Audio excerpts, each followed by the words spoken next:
When my sister tearfully revealed she was pregnant, I expected shock, but nothing prepared me for my parents' reaction. My father's face turned red with fury as he slammed his fist on the table and shouted, "You're no longer my daughter!" My mother stood frozen, her eyes filled with shame and judgment, offering no comfort, no support. In that moment, the house didn't feel like a home, it felt like a courtroom, and they had already passed their cruel verdict. My own mother yelled, "Leave this house!" My family ripped itself apart that day, leaving me holding my little sister's hand as we walked into the unknown. I swore I'd protect her, but 3 years later, a phone call threatened to tear us apart all over again, and the shocking twist? It wasn't who I expected. Alright, so my name is Henry. I'm 33 now, a software engineer. I live in Hood River, Oregon, small town, you know? Lush green hills, narrow roads, where everyone knows everything about everyone. From who just bought a new car to who forgot to lock their back door. I'm usually not one to spill my guts, but if you're listening to this, you're probably curious about why I'm sitting here, late at night, the wind outside reminding me of days that feel long gone. Days when my sister Lena and I, well, we thought we had it all figured out. This town, Hood River, is so tiny you could walk across it in less than an hour. But it has this weird charm, like time just got stuck somewhere between the apple orchards and the rivers glinting under the sun. My place? It's a small second-floor apartment, just big enough, with a balcony that looks out over the Columbia River.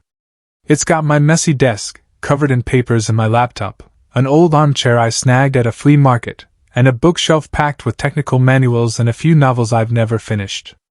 My life, honestly, was pretty much a loop: wake up, coffee, code, online meetings, then come home to watch a movie or scroll social media.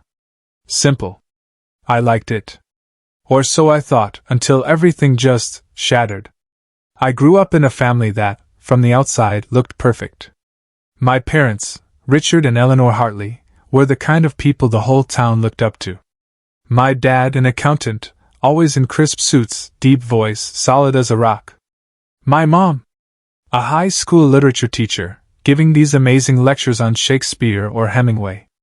But at home, she was strict. Family honor, that was her religion.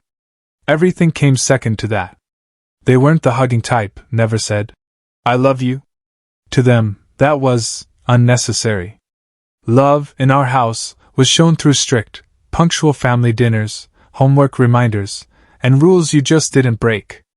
No talking back. No doing anything that would make the neighbors whisper. And above all, no bringing shame to the Hartley name. As the oldest, I guess I got to carry the weight of all those unspoken expectations. From day one, I learned to do things the right way: straight A's, high school football, software engineering degree, stable job. I wasn't a genius, but I worked hard. I knew how to make them proud. But the one person who truly owned my heart in that house wasn't my parents. It was Lena, my little sister. Lena's 5 years younger than me. I still remember the day Mom brought her home from the hospital. So tiny, with these huge, round eyes and golden blonde hair.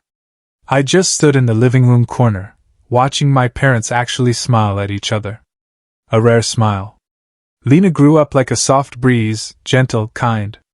But underneath it, she had this resilience I only really saw as she got older. She was always the listener, always knew how to make me laugh, even when Dad had just reamed me for breaking a window or getting a C in chemistry. I taught Lena how to ride a bike, how to make kites from old newspapers, how to hide in the backyard when Mom was really mad. We were a team. Always. But our family? It wasn't as perfect as it looked. When I was 15, I started seeing the cracks. Nights when my parents thought I was asleep, I'd hear them arguing. Not loud shouting, but these cold, sharp whispers, like knives slicing through the air. I heard my mom talk about wanting to leave, wanting freedom. And I'd hear my dad, his voice heavy, saying she couldn't. For honor's sake. For us. For Lena and me. I didn't fully get it then, but I knew something was deeply wrong. One night, I saw Mom alone in the kitchen, holding a glass of wine, her eyes red. I didn't dare ask. I just quietly went back to my room. Later, I overheard her telling a friend on the phone that she'd wanted a divorce, but stayed. For the children. I didn't know if that made me grateful or guilty. Maybe both. Lena, thankfully, was too young to notice most of it, but she was sensitive. She felt the tension. Once, when she was just 7, I found her curled up in her room, clutching her favorite doll, asking me, "Henry, why doesn't Mom smile anymore?" I didn't know how to answer. I just patted her head and said, "Mom's just tired. If you're good, she'll smile again." I wasn't even sure I believed it myself. Despite the shadows, Lena and I found ways to be happy. We had our little secrets, sneaking cookies from the kitchen at midnight, pretending to be sick to skip school and watch cartoons. I remember when Lena was 10, she lost this silver bracelet Mom had given her for her birthday. She cried her eyes out, absolutely terrified of Mom's scolding. I spent the whole day searching, finally found it under the sofa. When I handed it back to her, her eyes lit up like I'd just saved the world. "You're my superhero," she said. I laughed, but inside I thought, if I were a superhero, I'd take our whole family somewhere where everyone smiled more. When I went to college, Lena was 13. She was starting to become a young woman. Still gentle, but with her own thoughts, her own dreams. She said she wanted to be a nurse. To help others because people need someone to care for them when they're weakest. I was so proud of her. But I was also worried. I knew our parents wouldn't easily accept anything outside their rigid plans. They wanted her to study law or business, something with a future. After graduating, I chose to come back to Hood River, close to family. My job was decent, enough to live comfortably and save a bit. I loved being near Lena, hearing her talk about school, her new friends, her nursing dream. Every weekend I'd go home for dinner. Those dinners were always a little stiff. Dad talked work. Mom asked about future plans. I'd try to lighten the mood with funny stories about coworkers. Lena was usually quiet, just smiling and nodding, but her eyes would always find mine, like, "You get it, right?" Everything seemed fine. Until one day. Lena was 22, in her final year of nursing school. I got a text from her. Short. But enough to make my heart seize. "Henry, I need to see you. Don't tell Mom and Dad." I knew instantly. Something was terribly wrong. Lena wasn't dramatic. The tone of her message sent a chill down my spine. I called her right away, but she didn't pick up. Just texted back. "Tonight. Coffee shop on Maple Street. Okay?" That evening, I was there, latte already cold. The dim streetlights cast a hazy glow on the wet sidewalk after the afternoon rain. My heart was thumping, not from coffee, but from Lena's words. "Don't tell Mom and Dad." They just kept replaying. The coffee shop door jingled. Lena walked in. She was wearing an oversized wool coat, her blonde hair tied up high, but her eyes were red. Like she'd been crying all day. She sat down across from me, her hands clasped so tightly, avoiding my gaze. I wanted to yell, to demand to know what was going on, but I knew Lena. She needed time. The air between us was heavy, broken only by the soft acoustic music and a few murmurs from the back. "Lena," I said, trying to keep my voice calm. "Are you okay? What's going on?" She bit her lip, blinking rapidly, trying to hold back tears. Then she looked up, her voice trembling, almost a whisper. "Henry. I'm pregnant." The world just stopped. I stared at Lena, searching for any sign that this was a joke. That she'd burst out laughing. Just kidding. But no. Her eyes were brimming. Her lips pressed tight. It was true. My throat felt like it had closed up. I wanted to say something, anything. I just sat there, gripping my cup, like it was the only thing keeping me from spiraling. "How far along?" I finally managed, my voice like I'd just run a mile. I tried to stay calm, but my mind was a storm. "Lena. Pregnant. My little sister, the girl who used to sneak cookies with me at midnight, was telling me she was going to be a mother." Lena looked down, her hands twisting. 5 months, she said, so soft I had to lean in. I don't know what to do, Henry. I'm scared. 5 months. I repeated it, louder than I intended. I wasn't a pregnancy expert, but I knew 5 months wasn't a recent discovery. Lena, why? Why did you keep it a secret for so long? Why didn't you tell me sooner? She looked up, tears streaming down her face. I was too scared. I thought I could handle it on my own. But then it all became too much. Jared, Her voice broke. She covered her face, her shoulders shaking with sobs. Jared. I frowned, trying to place the name. Jared Thompson. I'd met him once, dropping Lena off at her dorm. Tall guy, blonde hair, confident smile like the world was his. Finance major, always talking big plans. But there was something in his eyes I didn't like. What about Jared? Does he know? Lena nodded slowly, each nod painful. I told him 2 months ago. At first he said he'd stay, that we'd figure it out. But then he just disappeared. No texts, no calls. I heard from a roommate he moved to Seattle for some startup job. He left me. She paused, taking a deep breath. He doesn't want the baby. A surge of heat rushed through me. My blood was boiling. Jared. That arrogant jerk. He'd abandoned Lena. My sister. The kindest, gentlest person I knew. I wanted to stand up, drive straight to Seattle, find him, and just punch him. But looking at Lena, so small and fragile, I knew my anger wouldn't solve a damn thing. Okay, Lena, I said, trying to keep my voice steady, even though my hands were shaking. We'll figure this out. You're not alone. I'm here. I reached across, taking her hand. It was ice cold, but she squeezed back, like I was her lifeline in the middle of the ocean. Henry, I don't want to have an abortion, Lena said, her voice firmer, though still trembling. I know what people will think. What Mom and Dad will think. But I can't. This is my baby. I nodded, my mind a tangled mess. I didn't know what to do. How to help her. But I knew one thing. I couldn't let her face this alone. Then we'll keep the baby, I said, as if it was the most obvious thing in the world. But Lena, you have to tell Mom and Dad. They need to know. Her eyes widened. Panic. No. You don't understand. They'll kill me. They'll never forgive me. You know how they are. God, I knew all too well. Our parents, with their ironclad rules. Family honor above everything. A daughter pregnant out of wedlock at 22, in a town like Hood River where people gossip more than they drank coffee? It wasn't just a scandal. It was an indelible stain. But I also knew we couldn't hide it forever. Lena had kept it secret for 5 months. Her belly would soon betray the truth. I squeezed her hand, trying to give her strength. I wasn't sure I had any. Lena, listen to me, I said, my voice low, trying to calm her.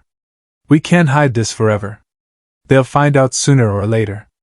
It's better they hear it from you than from some nosy neighbor. I'll be there with you, okay? I won't let you face them alone. She looked at me, eyes glistening, searching for a glimmer of hope. You promise? She whispered. I promise. I replied, my own fear no smaller than hers. I could picture Dad's face, the way he'd purse his lips, his eyes sharp as knives. I could hear Mom's voice, not yelling, but whispering words that cut deeper than any shout. But I wouldn't let Lena face it alone. Never. 2 days later, I took Lena to see a doctor. I didn't want her going alone after what she'd been through with Jared. We went to a small clinic on the outskirts of Portland, where no one knew us. Lena sat in the passenger seat, silent the whole way, her hands cradling her belly, as if shielding the baby from the world. I glanced at her, forcing a smile. It'll be okay, I said, but my voice lacked the confidence I wanted it to have. That afternoon, I drove Lena to our parents' house. The white 2-story with the wooden fence I used to call home. It looked the same as ever. Neatly trimmed garden, the Hartley family sign by the door. But today, it didn't feel familiar. It felt like a fortress. And we were intruders. Our parents were in the living room when we walked in. Dad in his armchair, reading the newspaper. Mom wiping down the dining table, her movements slow and deliberate, as always. They looked up, a little surprised to see both of us. Henry? Lena? What's this about, both of you showing up like this? Mom asked, her voice soft, but tinged with suspicion. Lena stood close to me, clutching my arm tightly. I took a deep breath, searching for the right words. Mom, Dad, we need to talk. I started, my voice shakier than I wanted. It's about Lena. Dad folded the newspaper slowly, his eyes narrowing. What's this about? He asked, his voice low, like stone grinding. Lena took a breath, and then she said it, her voice trembling but clear. I'm pregnant. 5 months along. Silence. A heavy, sharp silence. Like the air in the room had been sucked out. Mom stopped wiping the table, her hand gripping the cloth, knuckles white. Dad sat up straight, his eyes shifting from surprise to pure, unadulterated anger. What? He roared, his voice echoing in the small room. I'm sorry, Lena said, tears streaming down her face. I didn't mean for this to happen. But I want to keep the baby. Mom stepped forward, her face hardened, eyes sharp as knives. Lena, do you realize what you've done? She said, her voice low, but colder than ice. You've destroyed this family's honor. What do you think the neighbors will say? How do you think we'll hold our heads up? Dad cut in, his voice no gentler. Lena, you need to fix this. Get in. Abortion. Now. Lena shook her head, tears falling like rain. No. I won't. I can't. Can't? Dad stood abruptly, his voice like thunder. You don't get to choose. You've disgraced this family, and now you dare talk back to me? I couldn't stay silent anymore. I stepped in front of Lena, as if I could shield her from their cutting words. Lena hasn't done anything wrong. She's trying to do the right thing. Can't you see that? Mom looked at me, her eyes full of disappointment. Henry, you're defending her? Do you know what this will do to us? She needs to fix this, or we won't be the Hartley family anymore. The Hartley family? I scoffed, though my heart ached. Family means standing by each other, not keeping up appearances. Lena needs us, and you're turning your backs on her. Dad pointed at me, his face red with rage. Don't lecture me about family, Henry. If she wants to keep that thing, she's no longer my daughter. Get out of this house. Now. Lena sobbed, clinging to me. My heart felt crushed, but I couldn't let her break. Fine, I said, putting my hand on Lena's shoulder and guiding her to the door. If you're kicking Lena out, you're kicking me out too. We'll manage on our own. The door slammed behind us, the sound ringing like a final judgment. Lena sobbed in the car, and I drove away, fighting back my own tears. I didn't know what we'd do next. But I knew one thing, Lena and her baby were my family now. And I'd do anything to protect them. The weeks that followed were a nightmare. I brought Lena to my apartment, a cramped space meant for just one person. I gave her the bedroom and slept on the sofa. I switched to working online, picking up freelance projects to cover expenses. Lena barely left the room, sitting there, cradling her belly, her eyes vacant. I tried to make her laugh, recounting old stories about our midnight cookie raids, but she only managed a faint smile, as if smiling itself was a burden. The neighbors started to notice. Mrs. Miller downstairs, who always brought cookies to new neighbors, began looking at me with probing eyes. Henry, is your sister okay? She asked once, her voice brimming with curiosity.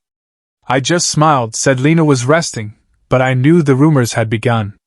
In Hood River, secrets didn't stay secret for long. I started learning about newborn care, reading books I never thought I'd touch. How to mix formula, change diapers, hold a baby properly. Every evening, I sat with Lena, telling her what I'd read, trying to convince her we could do this. But sometimes, after she fell asleep, I sat alone on the balcony, looking out at the Columbia River, feeling like I was drowning. I wasn't just a brother anymore. I was a protector, a caregiver. And I wasn't sure I was strong enough. The months that followed were an endless string of long days. I worked from morning till late night, coding on my laptop while Lena slept or sat quietly reading nursing books. I took on more freelance projects, small gigs that were just enough to cover rent, medical bills, everything Lena needed. I didn't complain, but there were nights my eyes stung from staring at the screen too long. I felt like I was running a marathon with no finish line. Lena noticed. One time, she came out of the room, holding a cup of hot tea, and placed it in front of me. "Henry, you don't have to do everything," she said, her voice soft, laced with worry. "I can find a part-time job." "No." I cut her off, maybe a bit harsher than I meant. "You need to rest. Let me handle it." She looked at me, eyes glistening, then nodded. But I knew she felt guilty. I hated that. Hated that she thought she was a burden. But I didn't know how to make her understand that to me, she and the baby were the reason I kept going. The community around us didn't make things easier. Hood River is small. News spreads like wildfire.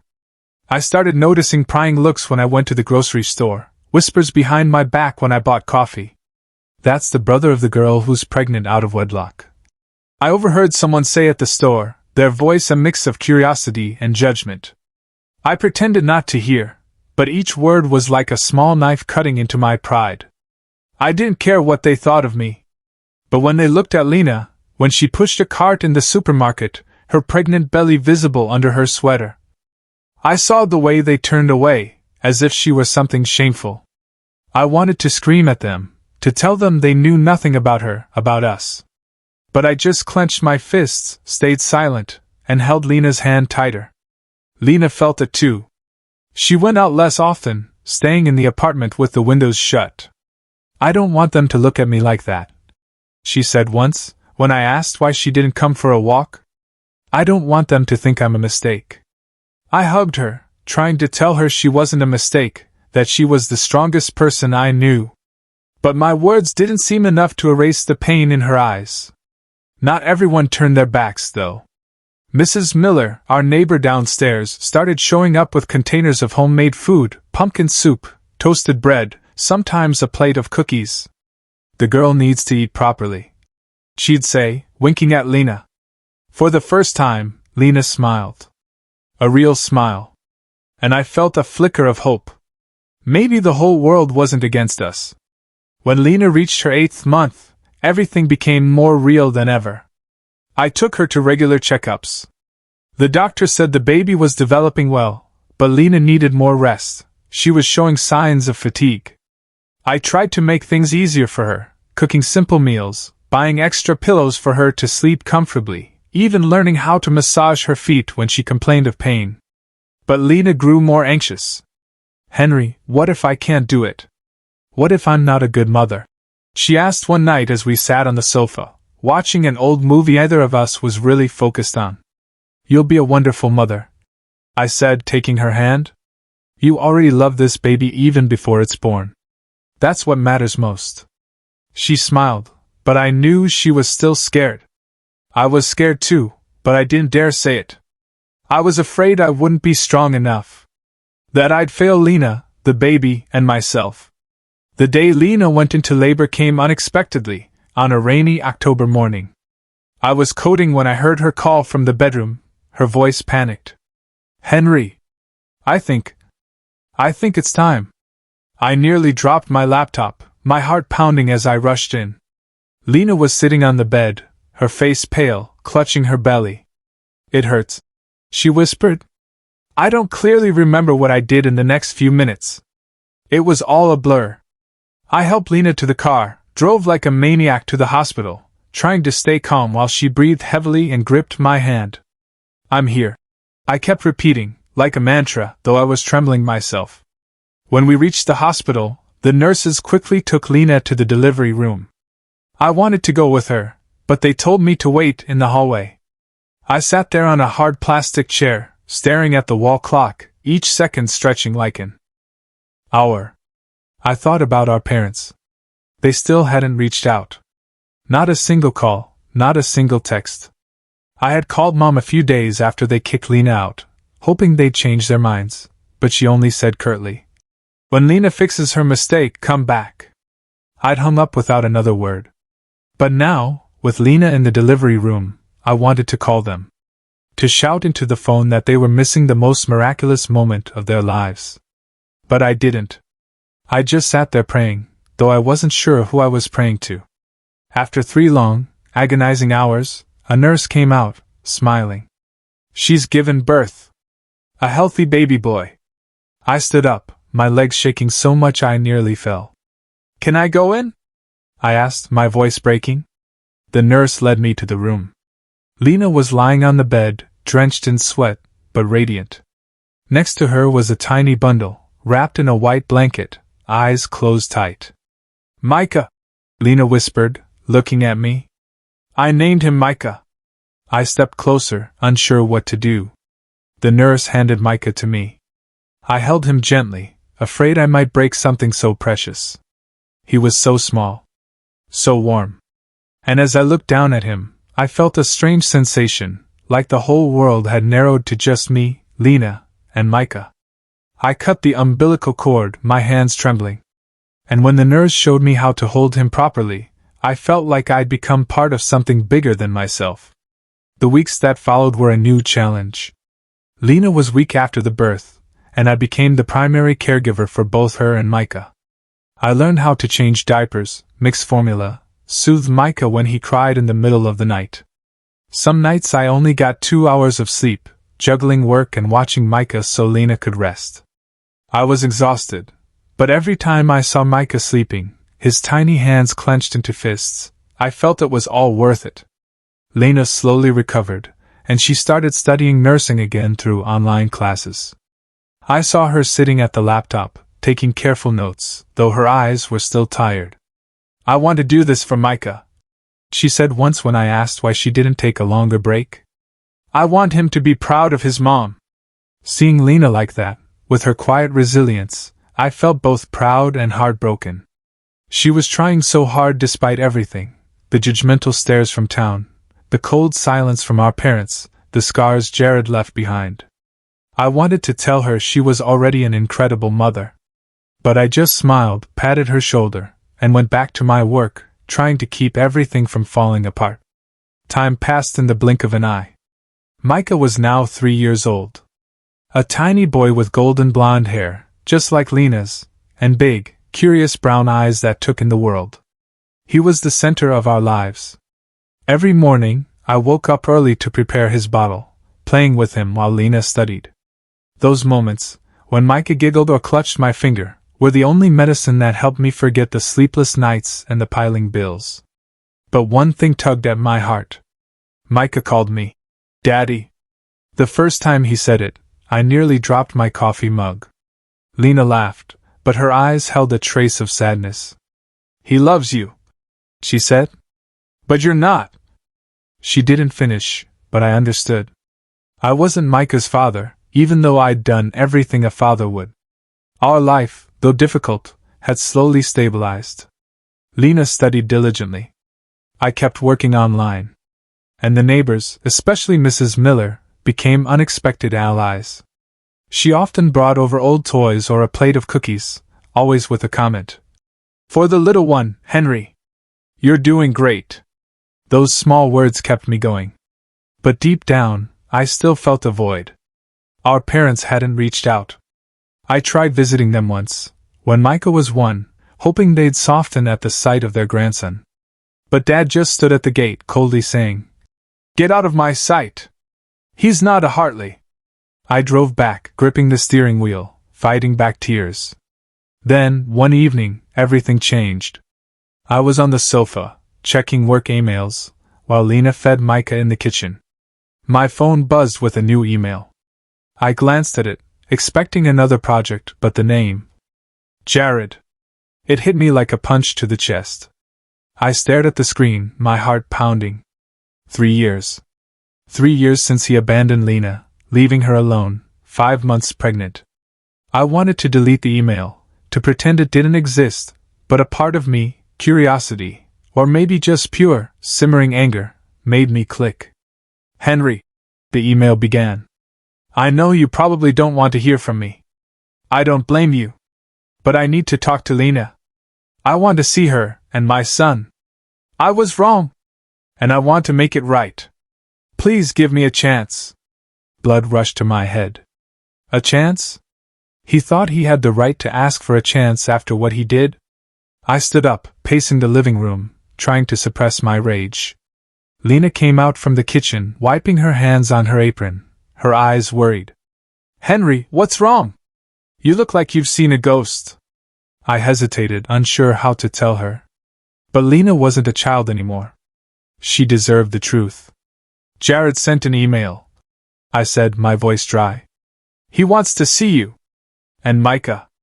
Lena froze, her face paling. She sat down, her hands trembling. What did he say? She asked, her voice barely a whisper. I handed her the phone, letting her read it herself. Lena scanned the email, her lips pressed tight, her eyes glistening. He has no right, she said, but her voice wavered. After everything, he has no right to come back. Exactly, I replied, my tone harder than I intended. He abandoned you, Lena. He doesn't deserve to be Micah's father.